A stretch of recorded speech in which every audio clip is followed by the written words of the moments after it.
बड़े ऊपर जो लोग बैठे हैं वो तो पैसा बना लेते हैं, मगर जो छोटे इन्वेस्टर होते हैं, जो श्रिम्प इन्वेस्टर्स, रिटेल इन्वेस्टर्स होते हैं, they lose hell lot of money. तो उसी की जवाब में 2008 के फाइनेंशियल क्रैश के बाद 2009 में जनवरी में बिटकॉइन आया था। तो वो तो मुझे समझते थे मैं कोई एलियन हूँ, मार्स का एलियन हूँ। एक तो आईटी, उसमें कोई लड़की, उसमें वो भी गोरी नहीं है, तो what is she doing here, what do you mean cryptography, what do you mean protocol, what do you mean network security. जो मुझसे छोटे स्टूडेंट्स है ना, लाइक एक ईयर पीछे, 2 ईयर्स पीछे, तो मैंने उनकी रिसर्च पेपर्स और एसेस लिखने शुरू कर दिए टू अर्न मनी। ऑब्वियसली पैसे तो चाहिए, अब और क्या करो, यही सब्जेक्ट आता है और तो कुछ आता भी नहीं। और फिर मैंने बिटकॉइन लेना शुरू कर दिए थे, और फिर ऑफ कोर्स बिटकॉइन का आपको पता है, जब उसकी प्राइस को ऊपर जाते देखते हो तो आपको जो हाई मिलता है। मुझे याद है मैं फॉरेक्स की जो फोरम्स होते थे ना, उनमें घुस जाती थी और फिर वहां पर जाके बेइज्जती होती थी मेरी, क्योंकि मैं बिटकॉइन क्रिप्टो की बातें करती थी और वो कहते थे कि स्कैम। लोग समझते हैं कि गोल्ड रिजर्व होते हैं उसकी बेस के ऊपर जो है पैसे छपते हैं, जो कि 71 से खत्म हो चुका है। August, I was on my holidays and I lost $10,000. And I was spending around $15,000 on my holidays. And here I lost $10,000. And I was fine. Market को मैं उनको ये कहती हूँ कि अगर तुम फियर में हो ना, तो अभी मत ज्वाइन करो। इस बुल रन को ऑब्जर्व करो, देखो, समझो, एजुकेट करो,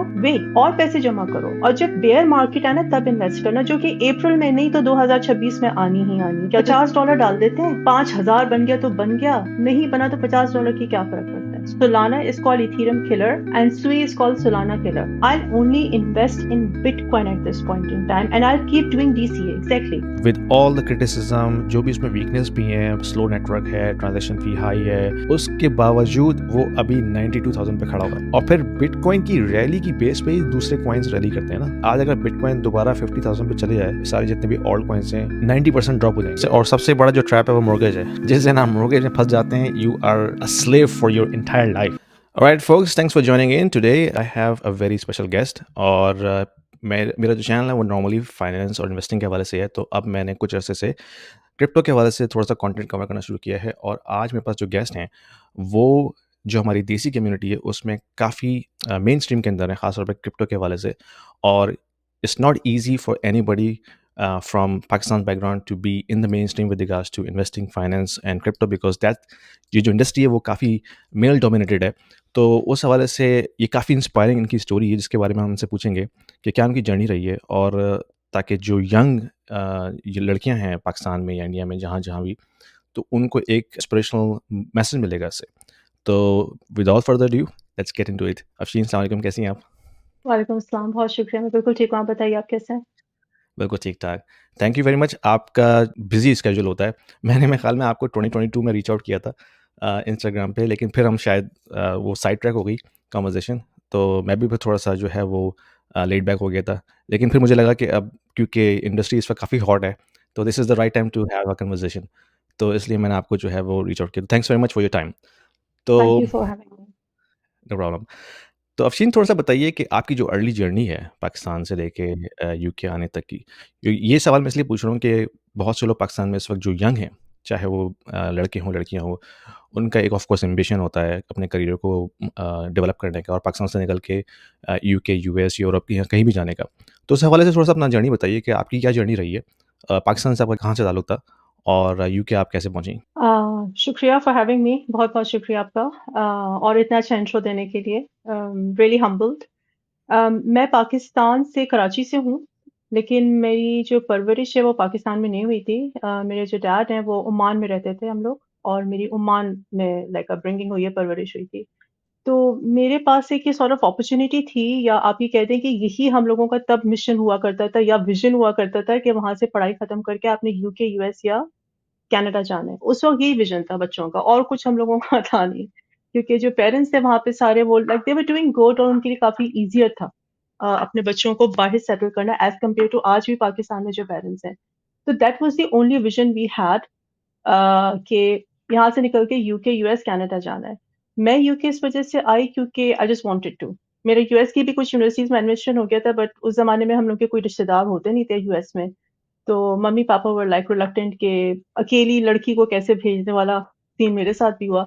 यूके में मेरी बहन थी, वो शादी होके यहाँ पे आई थी, तो मेरे लिए यहाँ पे आना आसान हो गया। तो फिर मैं यहाँ पर आई, मैंने अपनी डिग्री कंप्लीट की computer security and audit, university of Greenwich से। और दिस वाज़ एक्सीडेंटल कि मैंने ये सब्जेक्ट क्यों चूज़ किया। मुझे आज तक खुद नहीं पता मैंने ये सब्जेक्ट क्यों चूज़ किया। वो कहते हैं ना कि अल्लाह आपको गाइड कर रहा होता है। अगर आप सुनो ना, तो अल्लाह ताला आपको ज़रूर कोई ना कोई अम इट्स एंड बिट्स दे रहा होता है, कोई ना कोई गाइडेंस आपके पास हमेशा होती है। तो ये डिग्री उस ज़माने में बहुत ज़्यादा इट वाज़ मेरे ख़्याल से इसको इतना एडवर्टाइज़ भी कर रहे थे और आईटी वाज़ समथिंग जो मैं शुरू से इंक्लाइन थी टुवर्ड्स और आई वाज़ ऑलवेज़ आईटी सेवी जैसे हम लोग सब होते हैं बड़े होते हुए मतलब अब तो वही ज़माना है। तो आई जस्ट और ये जॉइन्ड कब की बात है? ये किस ईयर की बात है? 2006 2006 अच्छा, उसी टाइम 2000 मैंने भी अपनी एमएस मास्टर्स की डिग्री की थी यूनिवर्सिटी ऑफ वेस्टमिंस्टर से। तो वो वही टाइम था 2006 और 2007 का। मैंने शुरू 6 में किया था, मेरी डिग्री खत्म हुई है 9 में, 9 जुलाई में 2009 जुलाई में।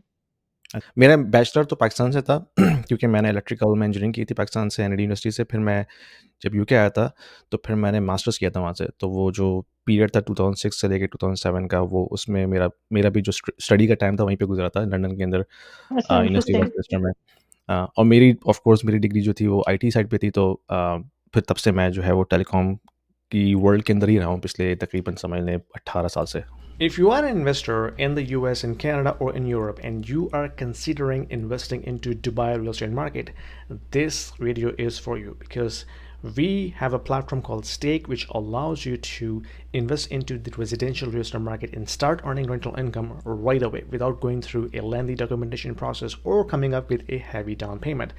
Stake is built upon the concept of crowdfunding. So it is democratizing the entire investment strategy and allows you to own a single unit of the entire investment portfolio.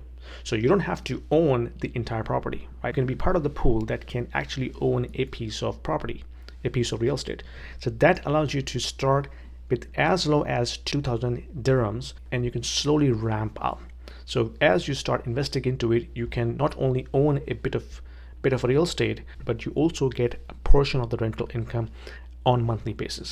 So it's a passive investment strategy, diversifying your portfolio from traditional North American or European markets into Dubai, which is hustling and bustling and growing very fast and allows you to build your wealth over time. So don't delay. There is a link down there in the description. If you click on this, it will give you free 200 dirhams in your account right away to start with, and you can thank me later. अच्छा मेरा ये interesting scene मेरा ये था कि जब मैंने degree complete की तो उस ज़माने में तो ब्लॉकचेन थी नहीं ना, हम लोग 3 टेक्नोलॉजीज़ पढ़ते थे वीपीएन, क्रिप्टोग्राफी और वीपीएन, क्रिप्टोग्राफी एंड प्रोटोकॉल्स। ये 3 टेक्नोलॉजीज़ हम लोग डिफरेंट तरीके से पढ़ते थे, लाइक डिफरेंट पढ़ते थे, कभी मर्ज नहीं हुई थी जब मैंने डिग्री कंप्लीट की थी। उसके बाद ये 3 टेक्नोलॉजीज़ मर्ज हुई है cryptography, VPN and protocols to create blockchain. और जब Hmm. 2009 में बिटकॉइन क्रिएट हुआ है जनवरी में और मेरी डिग्री खत्म हुई है जुलाई 2009 में। तो इट वाज़ लाइक लिटरली हाँ, और मुझे याद है कि उस वक़्त क्रिप्टोग्राफ़ी सिर्फ़ एन्क्रिप्शन और सिक्योरिटी की डोमेन में यूज़ हुआ करती थी। यानी कि उस वक़्त मुझे याद है जब मैं भी पढ़ रहा था तो क्रिप्टोग्राफ़ी का मतलब ये था कि हमने किसी भी ट्रांज़ैक्शन को किस तरह से सिक्योर करना है, या उसको हमने सिक्योरिटी के जो सॉफ्टवेयर्स हैं या प्रोटोकॉल्स हैं उनमें यूज़ करना है। यानी उसका ब्लॉकचेन से कोई हमने उस वक़्त नहीं, कॉन्सेप्ट सुना ही नहीं था। तो वो ब्लॉकचेन का काफ़ी नाम ही अर्ली नहीं डेज़ था। थे। हाँ, हाँ, ना ब्लॉकचेन का कभी नाम सुना था, ना बिटकॉइन का नाम था क्योंकि बिटकॉइन तो क्रिएट हुआ है 2009 में जब 2008 का फाइनेंशियल क्राइसिस आया, बिल्कुल। उसके जवाब में इन लोगों ने हुँ, बिटकॉइन क्रिएट किया था कि इनफ इज़ इनफ और हम लोगों को अब ये फाइनेंशियल हर दूसरे साल की, हर 5वें साल की, 10वें साल का नहीं चाहिए कि तुम लोग फाइनेंशियल मार्केट्स को क्रैश कर देते हो, फिर सब कुछ रीसेट करते हो, तो बड़े ऊपर जो लोग बैठे हैं वो तो पैसा बना लेते हैं, मगर जो छोटे इन्वेस्टर होते हैं, जो श्रिम्प इन्वेस्टर्स, रिटेल इन्वेस्टर्स होते हैं, they lose a hell lot of money. तो बिल्कुल। उसी की जवाब में 2008 के फाइनेंशियल क्रैश के बाद 2009 में जनवरी में बिटकॉइन आया था। एंड या उस वक़्त पता ही नहीं था कि व्हाट वी वर डूइंग, कुछ पता ही नहीं था, you are young, you are naive, आपको पता ही नहीं था, आप हुँ। बस कर रहे हो, फ्लो में किए जा रहे हो। या तो जब आपकी डिग्री कंप्लीट हुई तो उसके बाद फिर क्या आपने उसके बाद जॉब स्टार्ट कर दी थी इसी फील्ड में या बिल्कुल डिफरेंट फील्ड में? क्योंकि अक्सर ये भी होता है कि आपने डिग्री किसी चीज़ में की है, आपको जॉब किसी और चीज़ में मिलती है और फिर बड़ा मुश्किल होता है कि उसको वापस उस लाइन पे लेके आना। Sorry for the interruption, guys. Please, if you like this content and you get any value out of it, please subscribe and like this because it will help my channel a lot. Thank you very much. Enjoy the video. अच्छा मैं शुरू से ना मैं rebel kind, मुझे जो चीज़ चाहिए होती है वो चाहिए होती है। I never compromise on anything. तो जब मेरा ये डिग्री हम लोगों ने कंप्लीट कर ली और जब जॉब मार्केट में एंटर हुए तो किसी को पता ही नहीं था। इवन यूके में जो रिक्रूटर्स बैठे हुए थे, जो यूके में एम्प्लॉयर्स हैं, उनको पता ही नहीं था ये डिग्री क्या है।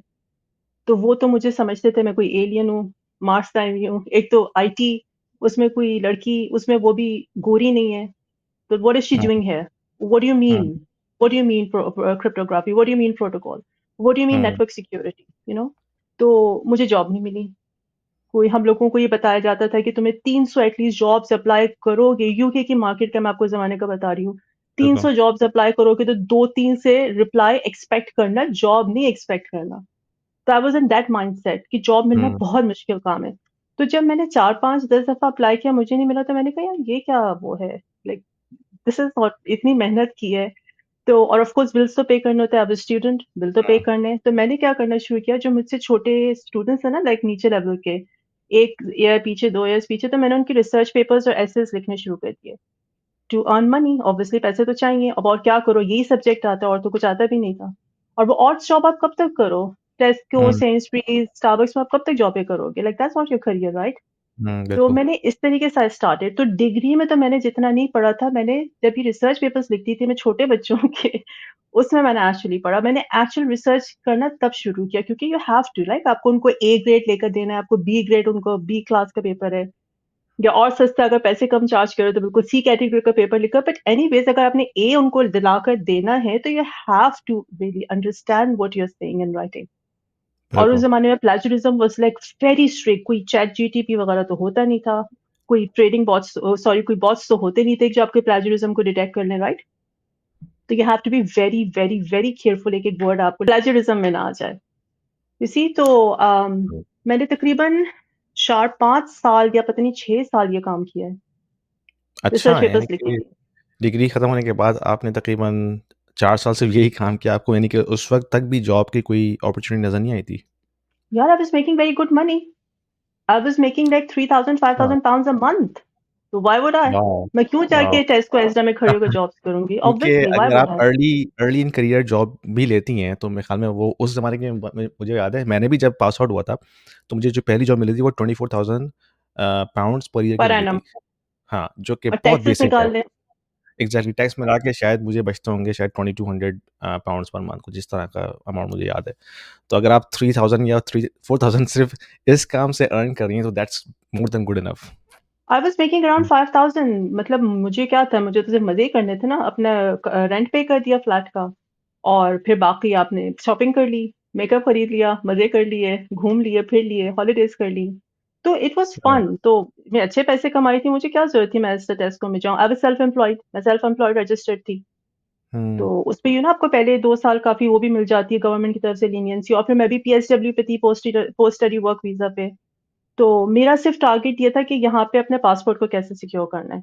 I had um, nothing else to do, and I come from, अल्हम्दुलिल्लाह, I come from a very financially secure background. My mom dad are like quite doing good. तो मुझे वो कोई प्रॉब्लम नहीं थी कि मतलब आई अंडरस्टैंड कि जो लोग पाकिस्तान में हैं, उनको बहुत पीछे, you have to feed people and you have to feed the family. मेरे साथ ऐसा कोई मसला नहीं था।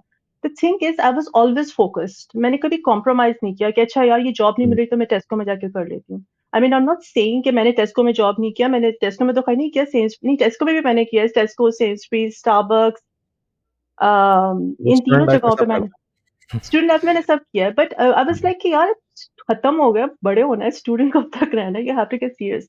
तो I was doing good, so I didn't, मैंने नहीं करा, मुझे जॉब नहीं मिली फिर कभी।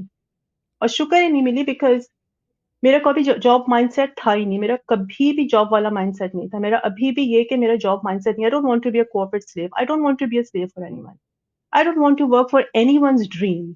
आई will work for my own dream. तो जो आपने काम शुरू किया था रिसर्च पेपर लिखने का, तो that itself like a good idea to kind of build a business around. तो उसको फिर आपने क्यों एक्सपेंड नहीं किया? I was tired. आप पता है, मैं बहुत जल्दी बोर हो जाती हूँ चीज़ों से। मेरा एक ये भी प्रॉब्लम है। I get very much bored. मैं बहुत जल्दी हुँ, बोर हो जाती हूँ। And I am also neurodivergent. Like autism के जो हाई स्पेक्ट्रम होता है ना, highly functional autistic, I am highly functional autistic, I am neurodivergent. तो मेरे लिए किसी चीज़ पे either I am hyper focused और I don't care, and I just um, keep experimenting. That's how I am. इस तरह मेरा ब्रेन डिज़ाइन्ड है, या व्हाटएवर आप कह लो। तो I earn money, I was bored and I wanted to do something, और फिर मैंने बिटकॉइन लेना शुरू कर दिए थे। और फिर ऑफ कोर्स बिटकॉइन का आपको पता है, जब आप उसकी प्राइस को ऊपर जाते देखते हो तो आपको जो हाई मिलता है। और उस ज़माने में तो हम लोगों के पास एक्सचेंजेस तो होती नहीं थी। ये हुँ, वेबसाइट्स होती थी, बेसिक किस्म की वेबसाइट, जिस पे फोरम्स थे, जिस पे मैं और आप बैठ के बातें कर रहे हैं। अच्छा यार बिटकॉइन ले लिया, अच्छा तुम ले लो, अच्छा मैं तुम्हें भी भेज देता हूँ। और फिर द वेरी इंटरेस्टिंग थिंग कि जब मैंने ट्रेडिंग में आई तो there were no YouTube channels, कोई कंटेंट नहीं था। मुझे याद है मैं फॉरेक्स की जो फोरम्स होते थे ना उनमें घुस जाती थी और फिर वहां पर जाके बेइज्जती होती थी मेरी क्योंकि मैं बिटकॉइन क्रिप्टो की बातें करती थी और वो कहते थे scam, you are a hmm, scammer. तो ये वो तो जो अभी भी वर्ड है लोग ना कहते स्कैम, अभी हैं। अभी भी मुझे कहते हैं, तो ये जो वर्ड हाँ, स्कैम है तो मैं बचपन से सुनती आ रही हूँ, मैं स्कैम हूँ, बिटकॉइन स्कैम है। But yeah you have to block, you have to be focused कि आप क्या कर रहे हो। तो इतनी अर्ली उस वक़्त तो बिटकॉइन खुद इतना यंग था, तो आपको उस वक़्त इतना एक्सपोज़र कैसे मिला था बिटकॉइन के बारे में? See the thing is, as I said I am hyper focused right, तो मुझे जो चीज समझ में आती है फिर मैं मुझे वही चीज समझ में आती है, फिर मुझे उसके अलावा कुछ दिखता नहीं है। तो because I studied hmm, it and somehow I knew कि 2000 देखो 2008 का जो फाइनेंशियल क्राइसिस था ना, it was a eye opener for many. अगर आप उस वक्त अवेक थे, अगर आपका कॉन्शियसनेस लेवल उतना हाई था उस वक्त, तो यू न्यू कि यार ये क्या तमाशा है, हर 10 साल बाद ये लोग मार्केट क्रैश कर देते हैं, व्हाई। और फिर हुँ, बिग वेल्स पैसा बना के चली जाती है। तो आई वाज लाइक बिलीवर कि this there has to be something else. अब मैं तब इतनी कॉन्विक्शन से तो नहीं कह सकती थी it has to be Bitcoin, लेकिन I knew that there has to be something else. This is not how the world can work all the time. फिर उस ज़माने में यूट्यूब नया-नया आया and there was a lot of consciousness जो हम लोग के अराउंड बिल्ड हो रही थी। आपको बहुत अवेयरनेस मिल रही थी, आपको बहुत फ्री की एजुकेशन मिल रही थी, आपको बहुत एक्सेसिबिलिटी आराम से हो गई थी towards financial matters, financial education etcetera etcetera. तो I was very reluctant this has to work, और अगर बिटकॉइन नहीं होगा तो उसकी जगह इससे सिमिलर कोई चीज़ आ जाएगी। But it has to be Bitcoin. और फिर वो $0 से होके वो $300, $1300, $2000, 10,000, 20,000, 30,000, now we're talking about 90,000 and 100,000 Bitcoin in hmm. only 10, 12, 14 years. अच्छा, मेरा भी फाइनेंस से कोई बैकग्राउंड नहीं है, और जैसे मैंने बताया कि मैं इंजीनियरिंग बैकग्राउंड से हूँ, लेकिन मेरा शुरू से ये था कि मुझे क्यूरियोसिटी थी कि यार ये मतलब ये किस तरह बैंकिंग सिस्टम चलता है, ये इकॉनमी कैसे चलती है, ये पैसे कैसे छप जाते हैं, कौन छापता है, किसका इंटरेस्ट है। और मेरे ख्याल में 2016 तक मुझे मेरे ज़हन में भी ये कॉन्सेप्ट था कि गोल्ड रिज़र्व होते हैं तो पैसा छपता है, और अभी भी मैं बता रहा हूँ एक वास्ट मेजॉरिटी है जिनका अभी भी यही कॉन्सेप्ट है। कि गोल्ड वो रिजर्व तो फिर है। मैंने जब कि लोग समझते हैं कि गोल्ड रिज़र्व होते हैं, उसकी बेस के ऊपर जो है पैसे छपते हैं, जो कि 1973 से ख़त्म हो चुका है। आई थिंक एक्चुअली 71 से ख़त्म हो चुका है। 71, तो Nixon was the one, 71. बिल्कुल। तो जब मुझे मौका मिला पढ़ने का, क्योंकि मेरी जो क्यूरियोसिटी तो थी, तो फिर मुझे पता चला कि अच्छा ये भी है, ये भी है, ये भी है, ये भी हुआ है। तो ऑफ़ कोर्स फिर मुझे थोड़ा-सा इसमें अवेयरनेस आनी शुरू हुई, और फिर क्योंकि मुझे इंटरेस्ट था तो मैंने फिर इसके ऊपर कंटेंट बनाना भी शुरू किया। तो मेरा मेरा चैनल भी 2020 से शुरू हुआ था, पैंडेमिक के बाद से। और शुरू में मेरा फ़ोकस था मैक्रो की तरफ, कि मैक्रो इकोनॉमी को मैं कवर करूँ कि भई दुनिया में इस वक़्त क्या हो रहा है। जियोपॉलिटिकल जो इंसिडेंट्स हैं वो कैसे इम्पैक्ट करते हैं फाइनेंशियल मार्केट्स को। फिर ये डेट मार्केट कैसी है, बॉन्ड मार्केट कैसी है, ये किस तरह काम करती है, इनका क्या इम्पैक्ट होता है, यील्ड्स वगैरह सारा कुछ। तो उससे मेरा इंटरेस्ट मेरा डेवलप होना शुरू हुआ, वरना मेरा कोई बैकग्राउंड नहीं था फाइनेंस का। तो इस वजह से मैं भी अब इस डोमेन के अंदर हूँ। तो मेरा आपका चैनल भी मैंने उसी दौरान डिस्कवर किया था, मेरे ख़्याल में 2021 समथिंग के अराउंड। तो जब ऑफ कोर्स वो एक बुल मार्केट शुरू हो गई थी, और बिटकॉइन उस वक़्त जो है 10,000 से लेके वो एक्चुअली 60-65 तक गया था, जो कि बहुत हाँ, ज़बरदस्त रैली थी। उसी वक़्त जो है ऑफ कोर्स हर कोई जो है क्रिप्टो पे कंटेंट बना रहा था, तो फिर मेरा इत्तेफ़ाक हुआ था आपका चैनल डिस्कवर करने का और शारिक का चैनल डिस्कवर करने का, क्योंकि मैंने वेस्ट में तो काफ़ी लोग देखे थे जो इस पे कंटेंट बनाते थे। लेकिन हमारे जो देसी कम्युनिटी के लोग थे, उनमें मैंने सिर्फ़ आपको और शारिक को देखा था। इसके अलावा मुझे कोई और बंदा उस अथॉरिटी से बात करता हुआ नज़र नहीं आया था। तो मुझे फिर लगा कि यार इन लोगों से ज़रूर बात करनी चाहिए, ताकि इनका भी एक पर्सपेक्टिव है इस पूरी ग्लोबल मार्केट के हवाले से, फाइनेंशियल मार्केट्स के हवाले से, और फिर इसमें एक जो क्रिप्टो का एलिमेंट आ रहा है।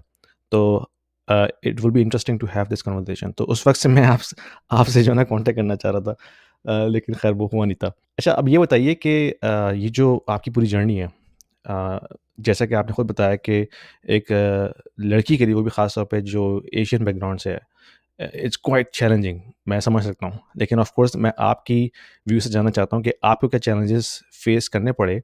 और अभी भी मैं आपके वीडियो के कमेंट देखता हूँ, काफ़ी तंज़िया कमेंट आते हैं, और आप हमेशा जो है बड़ा कूल माइंडेड होके उसका जवाब देती हैं। तो थोड़ा-सा बताइए कि आपको क्या चैलेंजेस अब तक फ़ेस हुए हैं, और किस तरह से आप इसको जो है फ़ेस करती हैं? टू बी ऑनेस्ट, मैं I don't allow those challenges to कि मेरे दिमाग में आए या मुझे वो चैलेंज के तौर पे लगे। आई सी अपॉर्च्युनिटीज़, मैं चैलेंजेस देखती नहीं हूँ, मुझे चैलेंजेस दिखते नहीं टू बी वेरी ऑनेस्ट। मुझे हर चीज़ एक अपॉर्च्युनिटी दिखती है, आइदर टू विन और आइदर टू लर्न, कि क्या तो मैं इसमें जीत जाऊँगी, इस चैलेंज को, या जो मुझे मैं अपॉर्च्युनिटीज़ को कहती हूँ, या मैं इससे कुछ सीख जाऊँगी। यही मेरा 2 माइंडसेट है। तो और मैंने बहुत अर्ली ऑन, जब मैं यहाँ पे जॉब अप्लाई करती थी एम्प्लॉयर्स के सामने, तो मैंने बहुत जल्दी उनको देख लिया था। हालाँकि हम लोग का दिमाग होता है कि गोरा जो है वो बहुत ओपन माइंडेड है, और गोरे जो हैं वो आपको एम्ब्रेस करते हैं और वो डाइवर्सिटी को एम्ब्रेस करते हैं और आपको इक्वल जॉब अपॉर्च्युनिटीज़ मिलती है। हम लोग इस माइंडसेट, एटलीस्ट मैं इस माइंडसेट से यूके में आई थी। अ, और एक लिहाज से मेरे लिए अच्छा भी था कि मैं पाकिस्तान में पली-बड़ी हुई नहीं, तो मुझे पता ही नहीं है कि वहाँ के चैलेंजेस क्या हैं, अदर दैन जो मैं ड्रामों में या लोगों से सुन लूँ, देख लूँ या सुन लूँ। तो मैंने कभी मेरे दिमाग में चैलेंजेस के तौर पे लिया ही नहीं है। मैं हमेशा अपॉर्च्युनिटी देखती हूँ। तो अगर अगर कोई आके कोई ट्रोल करता है, तो मैं ये देखती हूँ, मैं ये सोचती हूँ कि what is there to learn from me? ये क्या ऐसी बात कर रहा है जो मेरी किसी अंदर की इनसिक्योरिटी को ट्रिगर कर रहा है, and I will work on that insecurity, कि अच्छा, अगर फॉर एग्जांपल ये कह रहा है कि इस तरह नहीं इस तरह है, तो do I need to improve something? मैं जाके फिर उसको रिसर्च करती हूँ कि जो मैंने बात की और ये जो बंदा ये बात कर रहा है, तो मैं सही हूँ या ये गलत है, या what do I need to learn और एक्सपैंड माय विजन? तो मेरा है ही नहीं चैलेंजेस वाला mindset. I always see opportunities to learn और टू विन। आई नहीं, ये कांट से काफ़ी कि मैंने कोई इम्पोर्टेंट होता है चैलेंज। क्योंकि ख़ास तौर पे जब आप अपने आप को सोशल मीडिया पे एक्सपोज़ करते हैं, चाहे वो मर्द ही क्यों ना हो। कभी-कभार तो आपको इस तरह के मैसेजेस मिलते हैं कि आपका वाक़ई में जो है ना ब्लड प्रेशर बॉयल होना शुरू हो जाता है। लेकिन ऑफ़ कोर्स ये भी एक स्किल है कि आपने किस तरह अपने आप को काम रखना है और ओवर रिएक्ट नहीं करना उसके ऊपर। तो मैंने अक्सर आपकी वीडियोज़ में देखा है कि कुछ इस तरह के कमेंट्स आते हैं, लेकिन आपने उसका बहुत जो है ना कामली उसको जवाब दिया है। तो दैट्स समथिंग वेरी इंपॉर्टेंट कि जो हर किसी को सीखना चाहिए, क्योंकि खासतौर पे अगर आप सोशल मीडिया पर आपको एक्सपोज कर रहे हैं तो ऑफ कोर्स आपको हर तरह के कमेंट्स आते हैं, हर तरह का ट्रोलिंग होती है, लाइक्स भी होते हैं, डिसलाइक्स भी होते हैं, ऑफ कोर्स उसके ऊपर क्रिटिसिज्म भी होता है। तो it's very important to control your calmness. अच्छा, ये बताइए कि आप जब आपने 4 या 5 साल वो जो रिसर्च पेपर का काम किया, उसके बाद फिर आप इस इंडस्ट्री में किस तरह से आईं? मैंने बिटकॉइन खरीदना शुरू किया ऑफ हुँ, कोर्स, ट्रेडिंग शुरू की, और अपने आप को लाइक फिर यूट्यूब पे बड़ा अच्छा कंटेंट आना शुरू हो गया जो आपको टीच करते थे। पहले फॉरेक्स के जो लोग आहिस्ता-आहिस्ता क्रिप्टो में आ रहे थे ना, जो उन्होंने हुँ, फॉरेक्स में या जिन्होंने नैस्डैक में या जिन्होंने और फाइनेंशियल मार्केट्स में अपना लिटरली लोहा मनवाया हुआ था, फिर उन लोगों ने आहिस्ता-आहिस्ता क्रिप्टो की मार्केट को टैप करना शुरू किया कि अच्छा, लेट्स टेस्ट द वाटर्स। 0 से $300 का हो गया, 0 से 2000 का हो गया, तो एक स्टार्टेड कैचिंग द अटेंशन। तो वहाँ से फिर यूट्यूब पे कंटेंट आना शुरू हुआ, और सब गोरे कंटेंट बनाते थे, कोई देसी नहीं होता था उस ज़माने में। तो वहाँ से मैंने लर्न करना शुरू किया, फिर एक्सचेंजेज़ आई, फिर सारी चीज़ें मेरे सामने हुई। बट द थिंग इज़ कि जो इंस्पायर मैं इस वज़ह से हुई थी उर्दू में कंटेंट क्रिएट करने के लिए, क्योंकि मैं ये सोचती थी, और जो आपने मुझसे कहा ना कि मैं ट्रोल्स को किस तरह लेती हूँ या मैं चैलेंजेस को किस तरह लेती हूँ, तो आई स्टार्टेड थिंकिंग कि अगर मैं अंग्रेज़ी में वीडियोज़ बनाऊँगी, तो there is so much good content, why would someone come and watch me, right? Uh, लेकिन अगर मैं उस ज़बान में बनाऊँगी जो मेरी ज़बान है, जो कि उर्दू है, और I can tap the market, not क्योंकि बाय द वे मेरी कोई वीडियो मोनेटाइज़ नहीं है। कोई मेरी मोनेटाइज़ेशन नहीं है इन वीडियो से, लाइव स्ट्रीम से। I don't earn a Penney from these videos, क्योंकि अच्छा, मेरा माइंडसेट है। हाँ, मेरी कोई मोनेटाइज़ेशन वो नहीं है। उसकी क्या आई वजह है? डोंट बताती हूँ मैं उसकी वजह क्या है। क्योंकि मैं ये काम कम्युनिटी सर्विस के लिए करती हूँ। I genuinely want people in Pakistan and India, या जो भी मेरी ज़बान समझते हैं, कि वो मेरी नॉलेज से फ़ायदा उठाएँ and make money. I have this community mindset. I believe in serving the community. I believe कि कम्युनिटी को आप जितना अल्लाह के बंदों के साथ इल्म बाँटोगे, अपना जो भी चीज़ है, आपके पास दौलत है, इल्म है, कोई हुनर है, कोई स्किल है, व्हाटएवर यू हैव, अल्लाह ताला ने सबको कुछ ना कुछ दिया हुआ है, राइट? हुँ, आप हुँ, अगर अल्लाह के साथ बाँटोगे, तो अल्लाह आपको बहुत बड़ी तरीके से रिवॉर्ड करेगा, as compare to these little monetization $2000 $5000, that's what I think. और जब बिल्कुल। भी मैंने ये सोचा भी है कि लेट्स स्टार्ट मोनेटाइजिंग, मेरे व्यूज़ और मेरी लाइक व्यूज़ तो छोड़ दो, मेरे दिमाग में वो चीज़ आती ही नहीं है that can actually connect with the audience. Um, अगर मैं ये सोचूँ ना कि अच्छा यार, अब इस वीडियो पे मैं काम करती हूँ और यहाँ से मैं $5000 बना लूँगी इस वीडियो को मोनेटाइज़ करके, तो I can not connect to my audience. Hmm, they don't connect with me. When you are raw, and when you hmm, are fearless, then you are raw, right? जब आप फियरलेस होते हो, जब आपको इस चीज़ का कोई फ़र्क नहीं पड़ता कि यार कोई मेरी बात कैसे ले, आई डोंट केयर मोनेटाइज़ेशन हो रही है, नहीं हो रही है, I don't seriously care. I just want to put my content out there because मुझे पता है कि मेरी नॉलेज किसी न किसी को फ़ायदा पहुँचा जाएगी। Then you are raw and people hmm, need to hear the raw content. आपको नहीं सुनना ऑथेंटिसिटी लाइक आ फॉर जाती है ना उसके अंदर। हाँ, ऑथेंटिसिटी आ जाती है ना, और हुँ, मुझे लगता है I am very spiritual person, और मुझे लगता है कि authenticity is the highest vibration you can vibrate at any human. और अगर आप ऑथेंटिक होते हो तब अपनी ऑडियंस से भी कनेक्ट हो गया, आपकी जबान में भी तासीर होगी, आपकी इल्म में भी असर होगा, लोग आपको सुनेंगे भी, लोग आपको मानेंगे भी, because I am not selling anything. मैंने हुँ, 2 साल बीच में ग्रुप रन किया था, ट्रेडिंग का ग्रुप जहाँ पे मैं सिग्नल्स पोस्ट करती थी, कोर्सेज भी कराती थी, ट्रेडिंग भी सिखाती थी, and it was a headache for me. It was a headache. I was earning good money, again I was earning like 10,000, $11,000 a month, but it was a headache. I was not enjoying it. मैं enjoy नहीं करती थी। तो I thought कि what am I doing? ये सब पैसे इतनी हेडेक करके तो मैं ट्रेडिंग से भी कमा सकती हूँ, why am I doing that? तो फिर then I realized कि ओके, क्योंकि मैं अपने ऑडियंस से डिस्कनेक्ट हुई हुई हूँ, क्योंकि मेरा फोकस मुस्तकिल था ट्रेडिंग ग्रुप पे सिग्नल पोस्ट करने, सुबह 5 बजे उठो, चाइना की मार्केट जाग रही है तो यूएस की मार्केट जाग रही है तो यूके की मार्केट सो रही है, इन्हीं चीजों में मेरा कांस्टेंट दिमाग होता है, क्योंकि you have to post the signals, हाँ, right? You have to give them good trades. So I बिल्कुल। was और disconnected trading from my trading itself जो है वो काफ़ी बिज़ी काम है, यानी कि शुरू में कुछ अरसे मैंने भी करके देखी थी, जो डे ट्रेडिंग के जो काम होते हैं, लेकिन it takes a lot of energy out of you, यानी कि अगर आप या तो कुछ नहीं कर रहे तो फिर तो आप अपना फुल टाइम लगा सकते हैं, लेकिन अगर आपके पास एक फुल टाइम जॉब है, फैमिली है, तो फिर तो आप ऑलमोस्ट जो है ना 24 आवर्स ऑक्यूपाइड रहते हैं।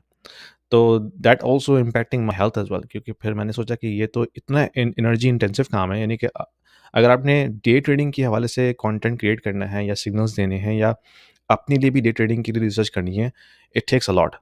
ये सारे न्यूज़ आर्टिकल्स आप पढ़ें बैठ के, फिर आप सारे फोरम्स में जाएं, फिर आप लोगों की जो कमेंट्स को पढ़ें, फिर चार्ट्स को देखें। It is a lot of work for sure. मैं अभी भी ट्रेडिंग करती हूँ, लेकिन मैं अपने लिए करती हूँ। उस वक़्त मुझे प्रॉब्लम क्या आ रही थी, because I was working with a group of 200-300 people. तो उन सारों की जो एनर्जीज़ थी ना, अच्छा, एक बहुत बड़ा मसला है जो मैंने अपनी कम्युनिटी में देखा है। People are willing to learn but they are so much in fear. उनको इतना खौफ रहता है, उन्हें हर वक़्त they are constantly in a fear mode.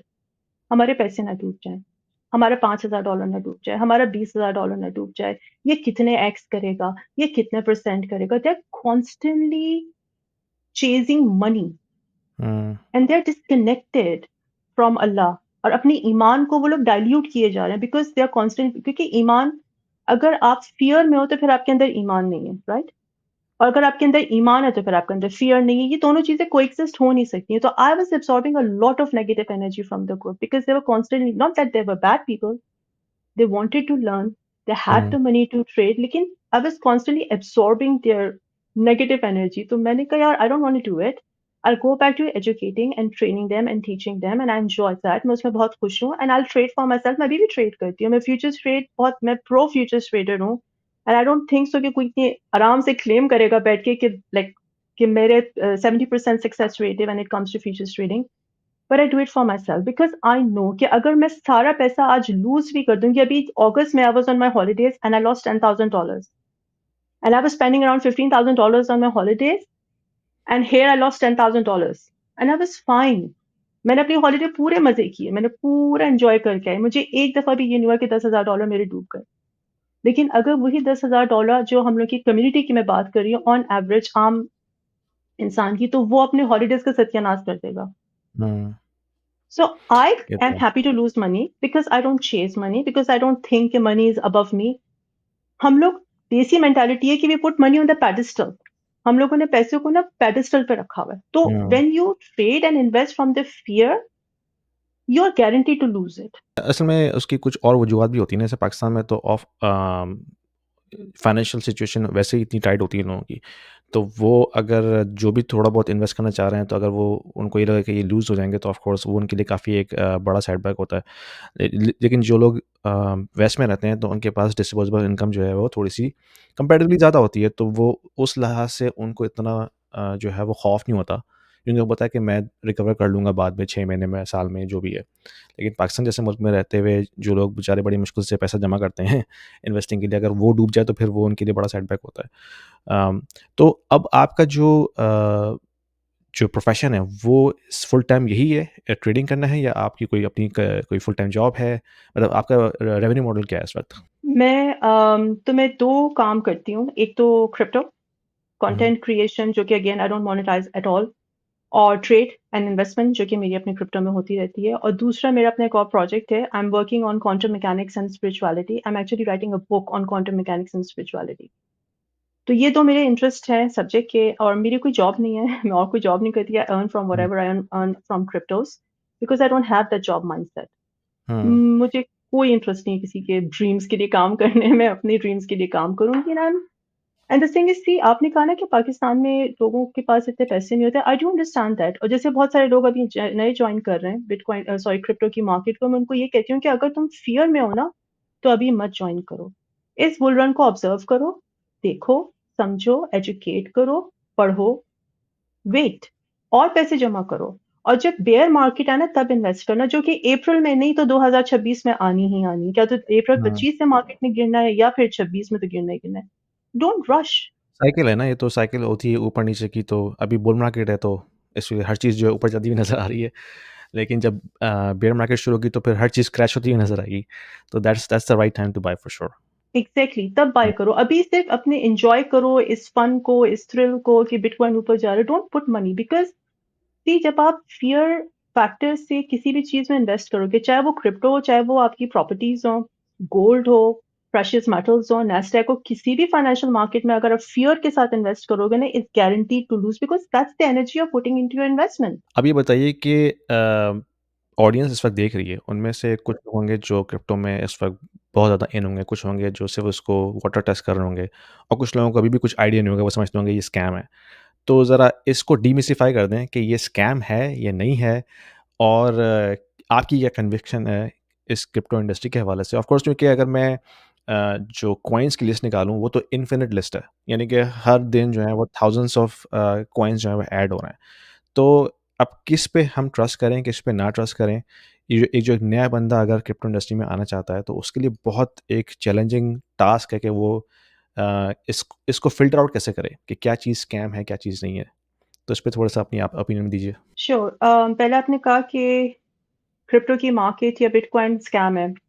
तो बहुत सिंपल सी बात है 3 ट्रिलियन की मार्केट स्कैम नहीं हो सकती है। You can not scam people for 3 trillion dollars worth of market. हाँ, प्रोजेक्ट स्कैम हो सकते हैं, आई एग्री। तो सबसे पहले तो ये बात दिमाग से निकालते हैं कि बिटकॉइन स्कैम है या क्रिप्टो की मार्केट स्कैम है, right?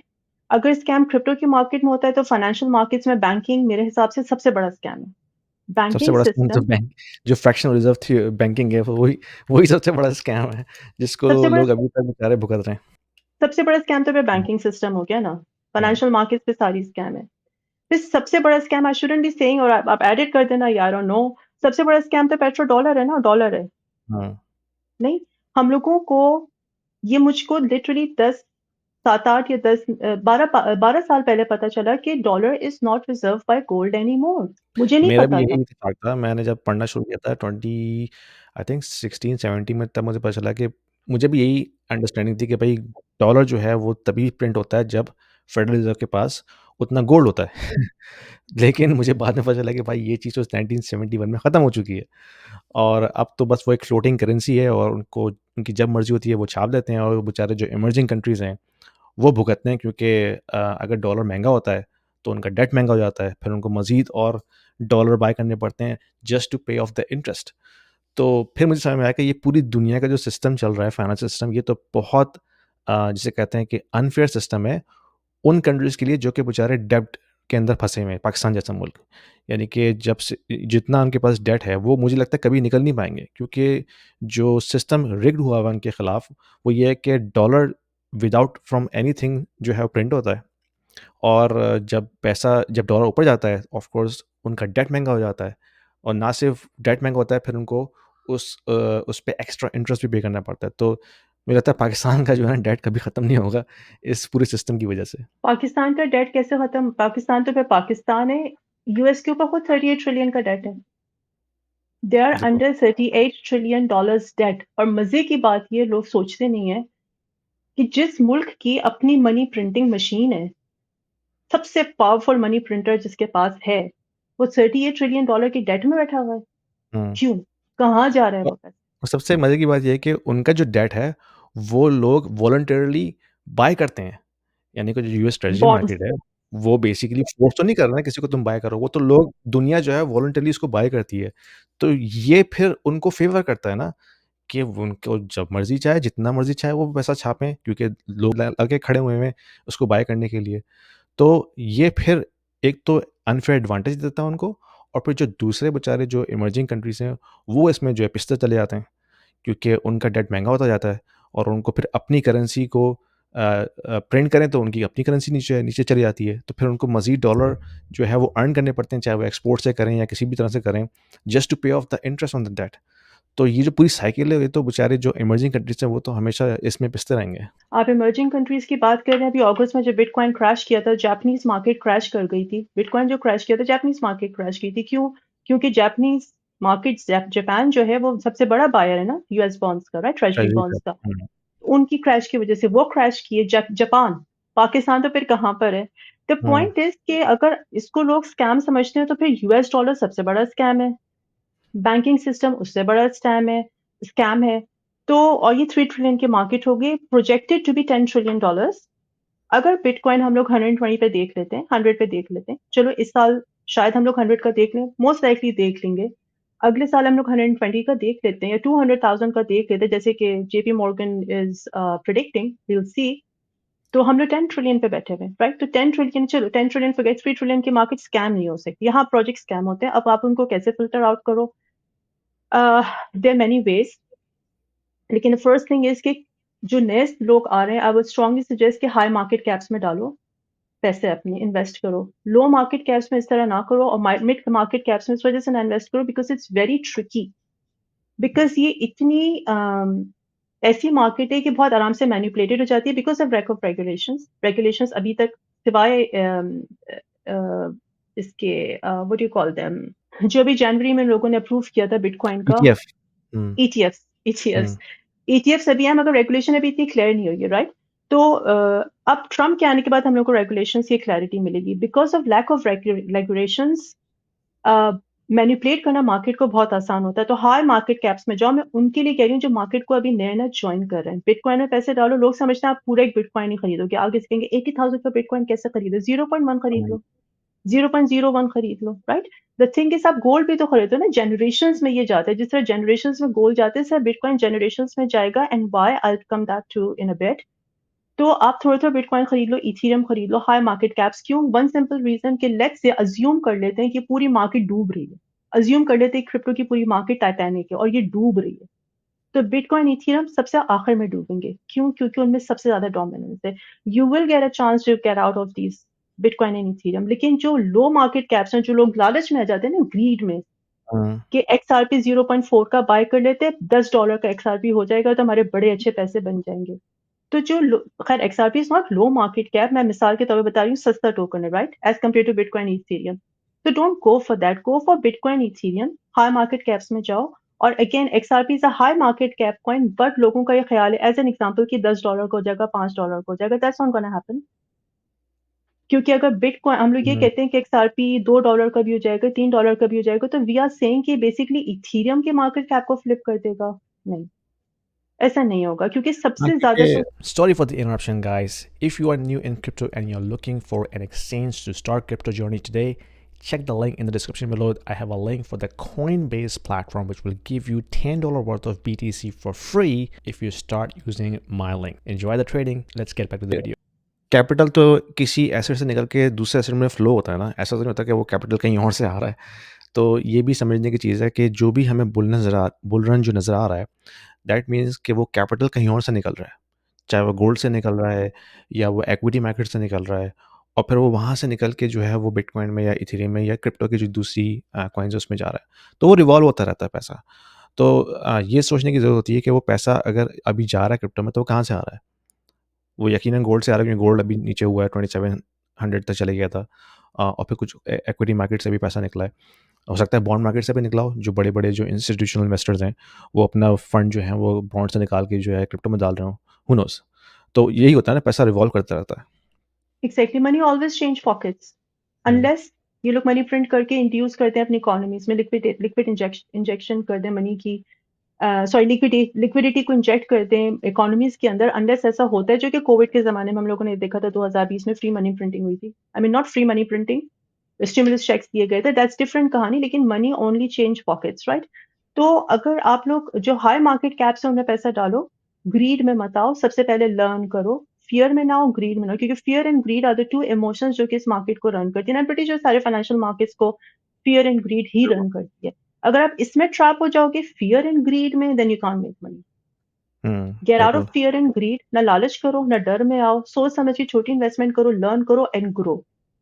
Meme coins meme coins इस सबसे बड़ा, मैं कहती हूँ, मजाक है, बट बिलियंस की 50 बिलियन की मार्केट है मीम कॉइन की, मजाक है 50 बिलियन। अच्छा, इस पे मुझे आपसे क्वेश्चन ये करना था कि मीम कॉइन सबको पता है, that's a joke for sure. उसके पीछे कुछ नहीं है, it's just a fun thing, लेकिन उसके उसमें भी लोग जो हैं वो पैसा डाल रहे होते हैं। ये क्या साइकोलॉजी है? ग्रीड, ग्रीड, नथिंग एल्स लेकिन बट ग्रीड लालच। ग्रीड तब होगा ना जब उनको पता होगा कि इसने ऊपर जाना है। लेकिन उस थॉट प्रोसेस तक पहुँचने से पहले ये कन्विंस लोग कैसे करते हैं अपने आप को कि यार ये ऊपर जाएगा और इसमें पैसा डालो? क्योंकि इट्स लाइक $50 डाल देते हैं, हुँ, 5,000 बन गया तो बन गया, नहीं बना तो $50 की क्या फर्क पड़ता है। दैट्स द सोच बिहाइंड इट। $20 डाल हुँ, देते हैं, फला का 20 डाला तो उसका 20,000 बन गया। $200 डाल देते हैं, बन गया तो बन गया, नहीं तो खैर कोई मसला नहीं, बट ग्रीड। और लोग क्या करते हैं, हुँ। देख रहे हैं पेपे, अभी जैसे पेपे बहुत पॉपुलर मीम कॉइन है, पेपे को देख रहे हैं, Bonk is another very popular meme coin these days, Doge is another very popular meme coin. अब डोज क्या है, इट्स अ मीम कॉइन, और मगर उसके डॉज पीछे तो इलॉन ये तो पिछली साइकिल में आया था, एज़ अ जोक ही आया था ना वो भी, और वो शिबू इनू वो भी जोक ही आया था। शिबा, लेकिन वो अभी बिल्कुल, भी एग्ज़िस्ट कर रहा है और वो पंप हो रहा है। मतलब मुझे ये समझ नहीं बिकॉज आती कि क्यों हो रहा है ऐसा? बिकॉज डोज के पीछे इलॉन है। Elon Musk adopted dose. वो मैनिपुलेट करता है अपनी ट्वीट से इसको। वो उसको एक ज़माने तक करता था, मगर फिर उसकी मैनिपुलेशन भी काम नहीं आई, बट अब इलॉन चूँकि अब ट्रम्प का सेकंड हैंड हो गया हुआ है, और उसको कोई बहुत ज़्यादा लाइक गवर्नमेंट में बहुत उसको कोई स्ट्रॉन्ग रोल भी मिला हुआ है, he is going to head whatever उसने व्हाटएवर। एक्चुअली एक गवर्नमेंट जो है इंस्टीट्यूशन क्रिएट किया है, उसका नाम ही डोज है। Department is it? Of government efficiency okay. उसका एब्रिविएशन है। तो अच्छा, अच्छा, उसने ओके। मेरे ख्याल में ये इसी वजह से रखा है ताकि वो जो है मार्केट में जाके डोज कॉइन को पंप करे। तो वो ट्वीट भी करता है ना, तो वो डोज लिखता है, तो अगर किसी को पता नहीं है, जो यूएस में नहीं रहता, उसको नहीं पता होगा ये डोज क्या चीज़ है यूएस के अंदर। तो वो समझते होंगे शायद ये डोज कॉइन की बात कर रहा है, तो वो उसकी वजह से डोज कॉइन जो है पंप होता है। तो मेरे ख़्याल में इसका इसका रिलेशन है। अब ऑफ़ कोर्स हमारे पास कोई प्रूफ़ तो नहीं है, हम स्पेकुलेट कर रहे हैं। लेकिन मुझे लगता है कि उसने ये नाम जो है ना ख़ास तौर पे इसीलिए रखा है ताकि वो उसको पंप करे। Definitely he is very smart. Hmm. He is a man who believes कि मार्स को कॉलोनाइज़ करना इतना ही आसान है जैसे मैं जाके अभी कॉफ़ी शॉप खोल लूँ। That's what he believes in, and whatever, this is the thing, whatever he believes in, he brings into fruition because it's his belief. Hmm, He has no fear. उसको कोई खौफ नहीं है। अगेन बिल्कुल। लोग कहेंगे वो तो खैर था ही खुद ही बिलियनर, तो उसको क्या खौफ होना, but I mean that's a different कहानी, बट हुँ। या तो ये मीम कॉइन्स का है। अच्छा, मुझे कुछ क्वेश्चन्स आए थे अपने फ़ॉलोअर की तरफ से, तो मैं वो आपसे पूछना चाहता हूँ। एक मेरे फ़ॉलोअर ने मुझसे पूछा था कि ये जो कॉइनबेस ने ईटीएफ लॉन्च किया है, अम, उसके बारे में आपका क्या कहना है? क्या प्रोस एंड कॉन्स आपको नज़र आते हैं उसके अंदर? इथीरियम के ईटीएफ्स उसने लॉन्च किए हैं। Coinbase has launched several Ethereum related initiatives. See, Ethereum का ETF तो लॉन्च हो गया, मगर उसको इतनी अडॉप्शन मिल नहीं रही है। For I think maybe Solana is taking over. Maybe Solana सारी limelight ले रहा है इन्वेस्टर की। Maybe हुँ, एक आम इन्वेस्टर जो रिटेल इन्वेस्टर है वो Solana में पैसा डालना चाह रहा है। और Bitcoin is outshining Ethereum for obvious reasons. I think Ethereum हुँ, का ETF will work. जो Coinbase की आप बात कर रहे हो, but it will take some time, क्योंकि अगर आपको याद हो तो गोल्ड का भी जब ETF लॉन्च हुआ था 80s में, तो उसको 2 साल लगे थे पिकअप होने में। और बिटकॉइन का भी ईटीएफ जो है वो पहले 10 दिनों में तो बहुत अच्छा परफॉर्म किया था, उसके बाद फिर गिर गया था। तो हुँ। I think it takes time.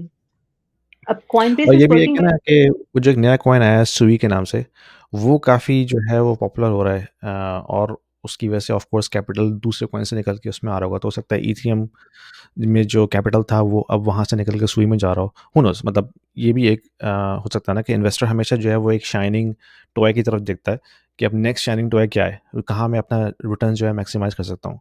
तो अगर सुई को उनको लगता है कि सुई जो है वो ऐसा प्रोजेक्ट है कि जो आगे जाके 10x, 50x, 100x दे सकता है, तो ऑफ कोर्स वो अपना कैपिटल वहाँ से डाइवर्ट करके उसमें डालेंगे।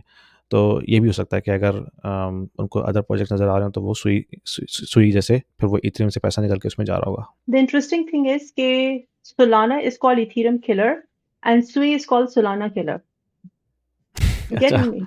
Ethereum is the daddy of all. ठीक है, Ethereum Bitcoin के बाद it's Ethereum हुँ, और Solana was launched against Ethereum क्योंकि Ethereum की जो blockchain है it's very slow और उसकी transaction की जो cost है it's very high. फिर Solana आया, फिर हुँ, Solana को किल करने के लिए Sui आया। अब ये इनकी अपनी कम्युनिटीज कहती है, मैं नहीं कह रही Solana Ethereum को फ्लिप कर जाएगा या किल कर देगा, और ना ही मैं कह रही हूँ कि Sui Solana को किल कर जाएगा। But the thing hmm, is it's all investor sentiment. यहाँ पे इन्वेस्टर का सेंटिमेंट जहां जाएगा ना पैसा उधर ही जाएगा, और इन्वेस्टर का सेंटिमेंट हुँ, ना आप कंट्रोल कर सकते हो ना मैं ना बड़े बड़े institution, because they market are करती है। Retailer. It's um, free market. बिल्कुल। It's free market. मैंने भी थोड़ी बहुत ट्रेड की है, लेकिन मैंने देखा कि जो फ़ीस है ना एक्सचेंजेस की वो बहुत हाई है। यहाँ पे एक वेल्थ सिंपल के नाम से एक ब्रोकरेज है, जो कि आपको क्रिप्टो में ट्रेडिंग का देती है चांस। उनकी भी फ़ीस काफ़ी ज़्यादा थी, फिर मैंने उनको छोड़ के मैं कॉइनबेस में आया। अब कॉइनबेस की भी मैं देख रहा हूँ कि जो उनकी फ़ीस है, ट्रांज़ैक्शन फ़ीस वो काफ़ी हाई है।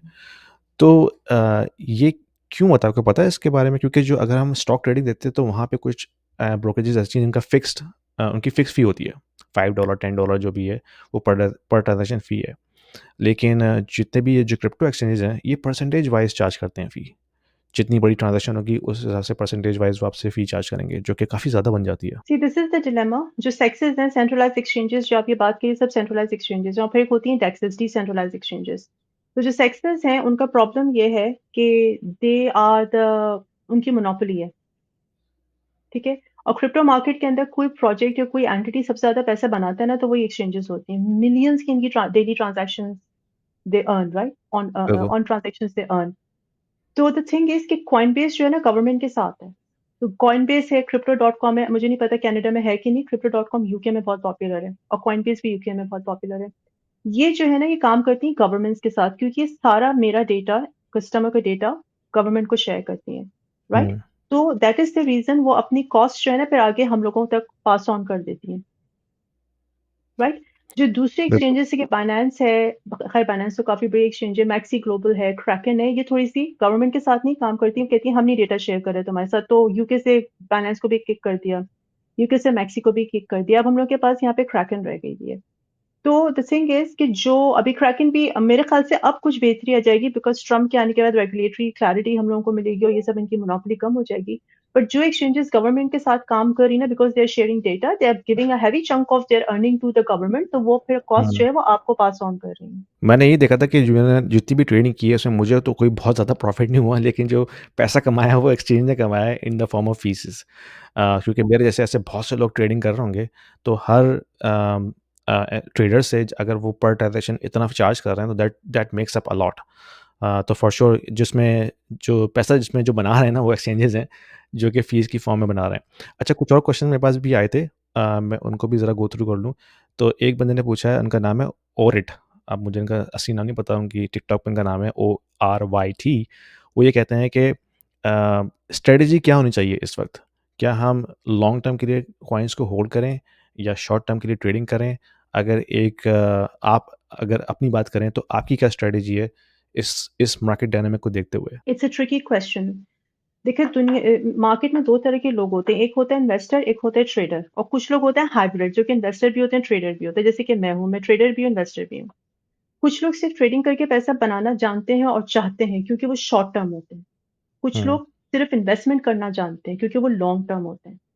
तो depends on your risk appetite and depends on your target. अगर मेरा टारगेट ये है कि मिसाल के तौर पर मेरे पास 10,000 का पोर्टफोलियो और मेरा टारगेट ये है कि मैं बाय अप्रैल अपने 10,000 के पोर्टफोलियो को मैं प्रॉफिट 30,000 बनाना चाहती हूँ, $30,000 कर लूँ, ठीक है। तो आई गो फॉर ट्रेडिंग, मैं ट्रेड करूंगी, क्योंकि इस मार्केट के अंदर, इतनी हाई मार्केट के अंदर इन्वेस्टमेंट करना is stupidity now, because hmm, prices are too high. अगर आप इन्वेस्टर हो तो इस वक्त इन्वेस्ट मत करना because prices are hmm, too high, you get stuck, आप मोस्ट लाइकली स्टक हो जाओगे। आप सोलाना को अराउंड $200 बाय करके सोलाना मैक्स 400 कर जाएगा या 1000 कर जाएगा डिपेंडिंग ऑन सोलाना का ईटीएफ, अगर तो वो आ जाता है तो, right, hmm, as an example. तो यूल गेट स्टक।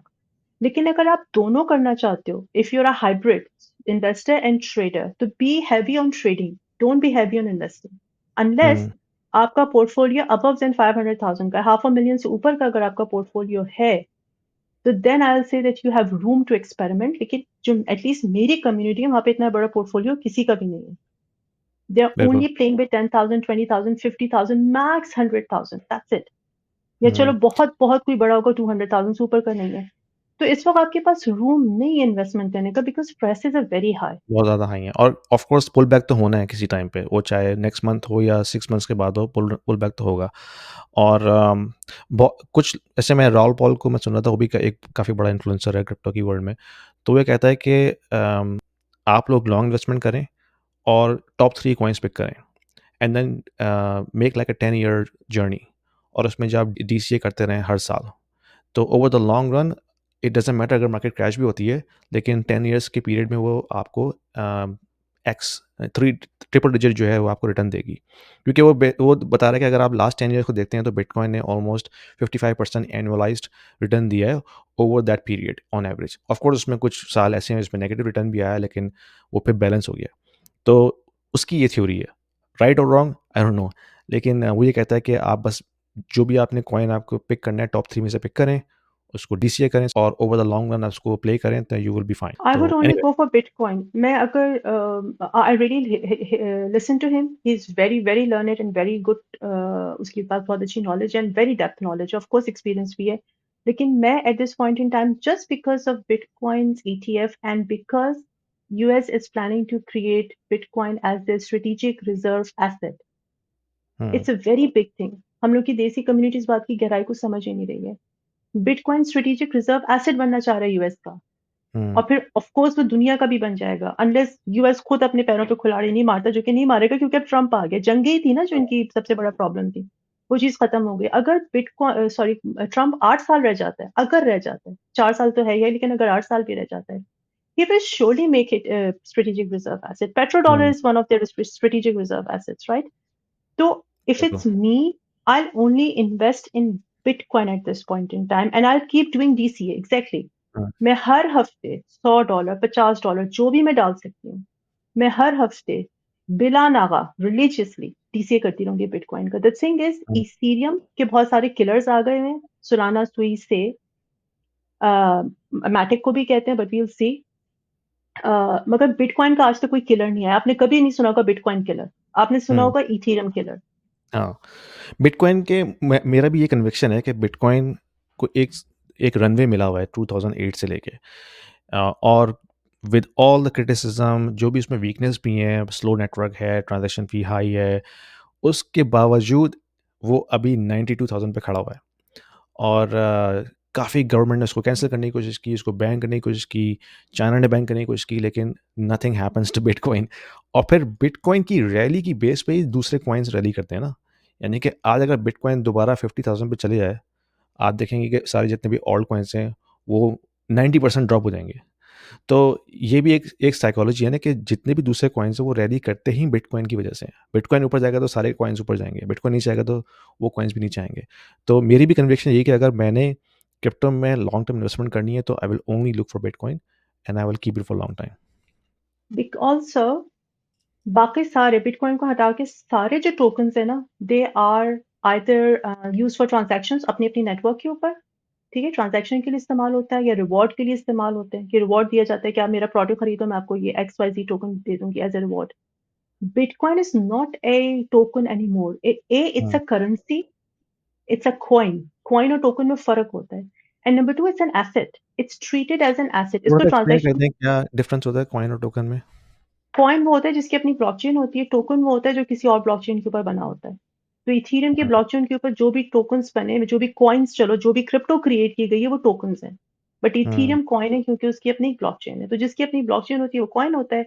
और जैसे मैं अपना प्रोडक्ट को लेट्स से इथीरियम की ब्लॉकचेन पर लॉन्च करती हूँ, जो मेरा प्रोडक्ट का टोकन होगा वो टोकन है, दैट्स द डिफरेंस। तो interesting. Bitcoin is an asset, it's an asset.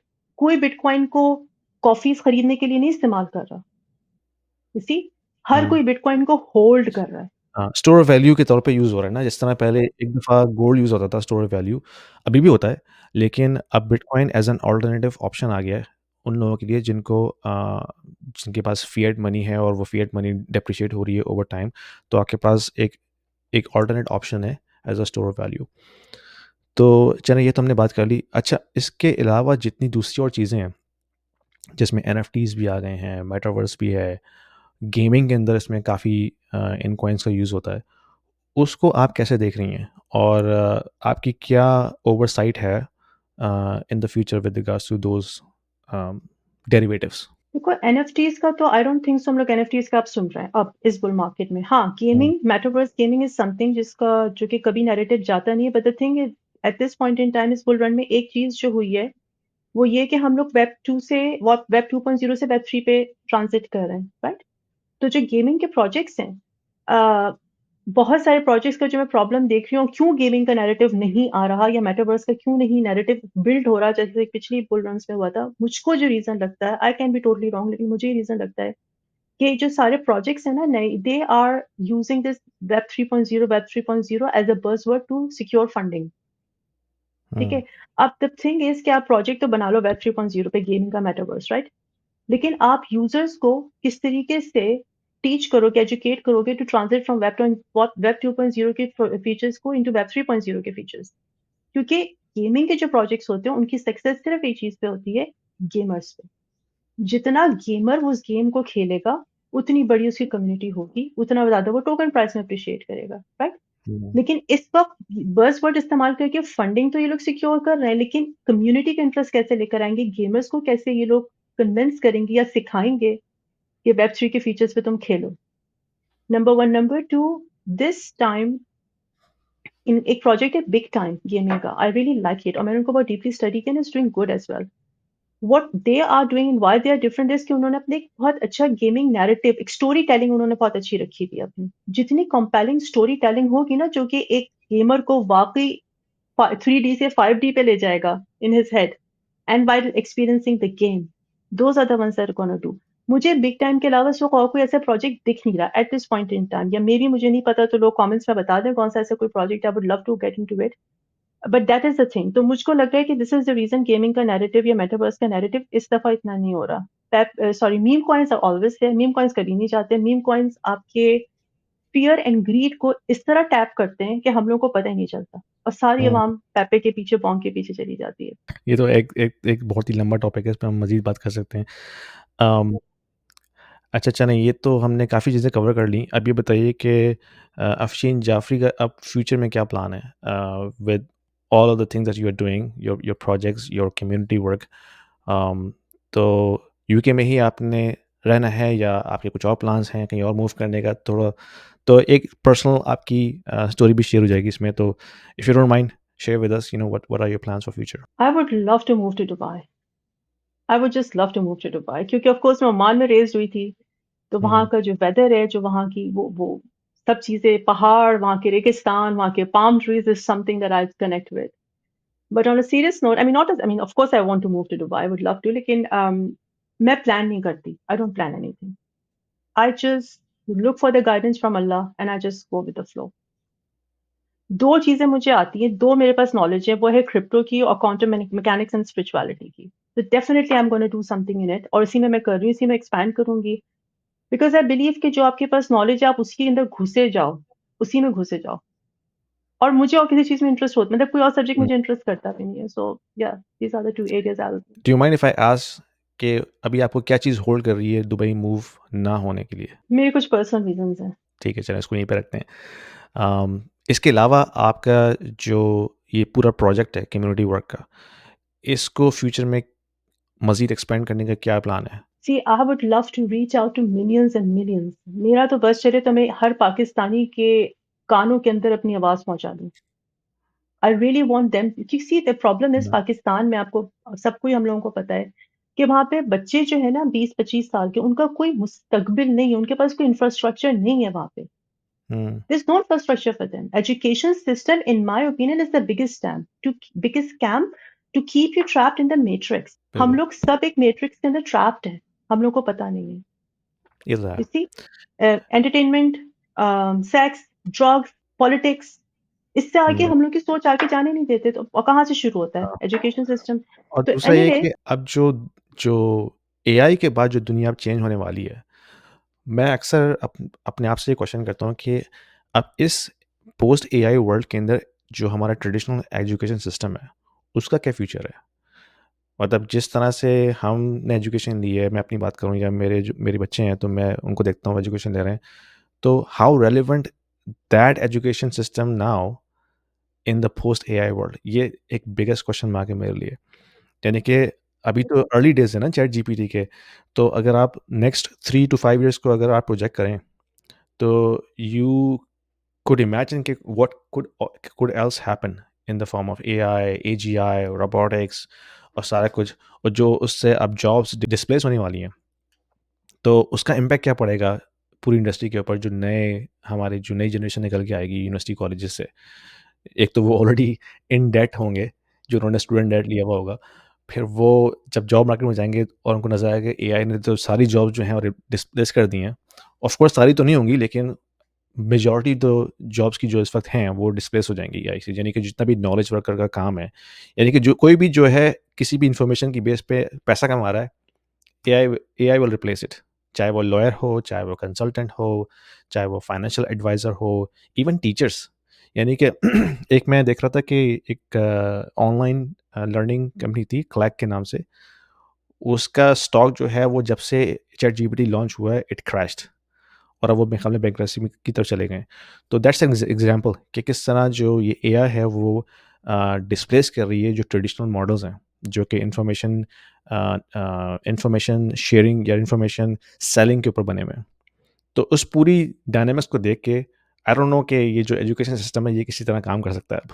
Well, अगर मुझसे कोई पूछा जाए, and I am very unfiltered to be honest, तो एजुकेशन सिस्टम, जो एजुकेशन हम लोगों ने हासिल की थी, वो भी हम लोगों को फेल ही किया उस एजुकेशन ने. अगर हम अपनी डिग्री की बात ही करें, हमने कितने कोर्सेज पढ़े हैं अपनी डिग्री के अंदर? मेरे ख्याल में उसमें से शायद हो सकता है एक ही जो है वो अप्लाई हो रहा हो हमारी फील्ड के अंदर, 1 या 2 मैक्सिमम। लेकिन बाकी सारे जितने भी सब्जेक्ट्स हमने पढ़े उनका तो कोई एप्लीकेशन नहीं है। हम लोग ज़रूर एजुकेशन सिस्टम से पॉइंट ए से पॉइंट बी पहुँच गए, चलो पॉइंट बी से पॉइंट सी पहुँच गए, मगर हम लोगों की ज़िंदगी का मकसद सिर्फ़ ए से सी तो जाना नहीं है ना, इतनी बड़ी हुँ, दुनिया की अल्लाह ताला की कायनात है। आप उसमें कुछ भी नहीं कर सको, कम से कम अपने कॉन्शियस लेवल को तो रेज़ कर लो ना, बड़ा कर लो, एक्सपैंड करो, ताकि हुँ, आपका दिमाग बड़ा हो, ताकि आप दुनिया में वो काम करो जो कि आम लोग नहीं कर रहे।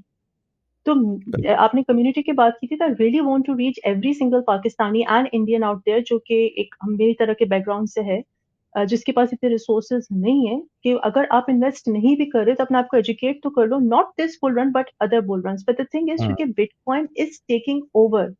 Cryptography, artificial technology, robotics, quantum mechanics, metaphysics, these are taking over. You like it, you don't like it. You hate it, you reject it, you do not accept it. ये आपका प्रॉब्लम है, but they are taking over and you have to level up. अगर आप level up हुँ, नहीं करोगे तो आप वही डेट्स में फंसे रहोगे, उसी क्रेडिट सिस्टम. और बाय द वे, मैं क्रेडिट सिस्टम पे, अब आपने कहा ना स्कैम, सबसे बड़ा स्कैम क्रेडिट सिस्टम है. बिल्कुल। अगर, क्योंकि what credit system does is आपके दिमाग को महदूद कर देता है. 40,000 की गाड़ी खरीदनी है, 40,000 जमा करना तो मुश्किल है, चलो जाके क्रेडिट पे 400 पाउंड दे के पर मंथ की 40,000 की गाड़ी ले लो. हुँ, आपको रिस्ट्रिक्ट कर रहा है, ट्रैप कर रहा है मैट्रिक्स के अंदर, आप खुशी से ट्रैप हुए हुए हो. Gate out of it. हाँ, सबसे बड़ा जो ट्रैप है वो मॉर्गेज है। जिस दिन आप मॉर्गेज में फँस जाते हैं, you are a slave for your entire life.